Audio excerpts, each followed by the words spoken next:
Fuck, this is cringe. Anyway, how's the setup? So I'm going to try and tell a story about one of the deaths of one of our animals here in the Amazon. So within the organisation, there's a group of 10 to 20 collared peccaries, these swine-like animals. They're often hunted by the local Quechua community, which is the indigenous population around the Amazon. Pork.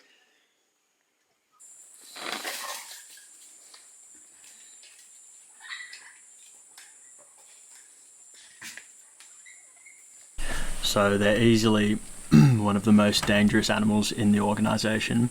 Every volunteer has shown this photo of an injury of this previous volunteer that accidentally nudged one of them, and then she got circled and then attacked, and a part of her calf got sort of like torn open. Like, look at this. Look at the injury. It's fucked. These peccaries generally have a really healthy perception of humans. Like, they're either really aggressive or avoidant towards us, which is a good criteria for being released into the wild. And as such, the wild group, 6 peccaries a year are released into the protected portion of the Ecuadorian jungle. It's called Selva Viva, which the organisation is within. On the other end of the enclosure, there's a peccary called Señor Feliz, or Mr. Happy in English. He was kept as a pet and domesticated by humans, and he lost a bunch of his natural instincts, his ability to assimilate within the wild group. So he was separated because a lot of the alpha males of the wild peccary group would just attack him.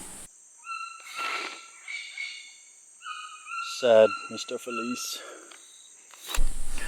So a couple years ago, however, there was a huge loss of some peccaries, suspected to be of viral origin, because they did a post-mortem and couldn't really find anything that stood out, and a lot of the aggressive males were deceased.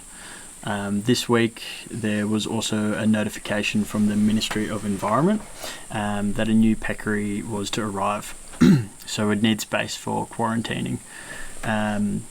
The call was then made to reassess if Señor Feliz could assimilate back into the group with a new sort of hierarchy within the wild group.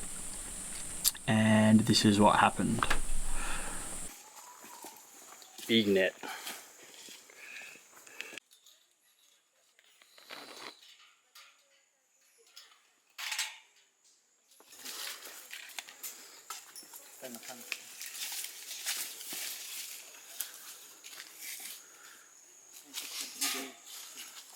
Don Eddie. Okay.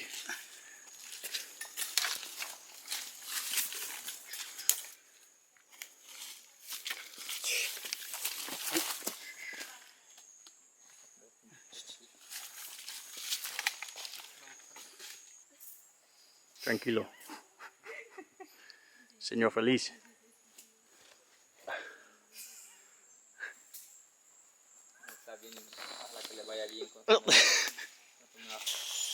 Yeah, right now I was like surrounded by 3 blokes with nets, and I was like, what am I doing here? Like, I'm just a liability. So, yeah.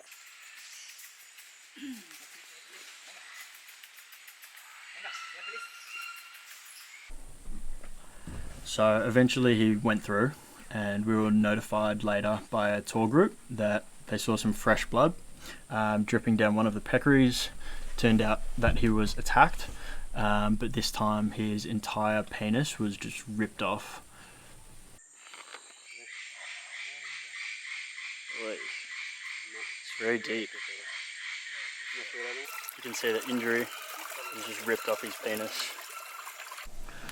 So the urethra, which is the tube that transports the urine, was displaced and ruptured. The surgical correction requires equipment that we just don't have, and generally has a very high rate of complications. For instance, if not successful, the urine can leak into the abdomen.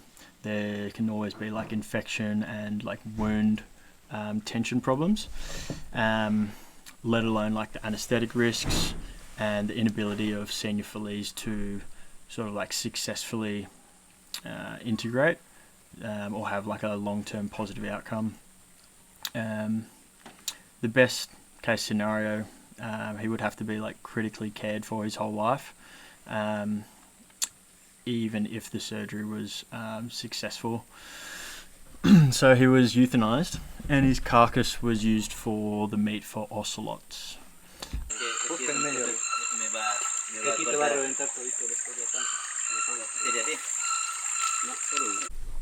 So it's a bit of a sad story, but I think it's a testament to the impacts of the wildlife trafficking and ownership of these animals. Before coming here, like honestly, I just wanted to go to the Amazon. I didn't really think about wildlife trafficking or that if it still occurred. But the industry generates $23 billion a decade.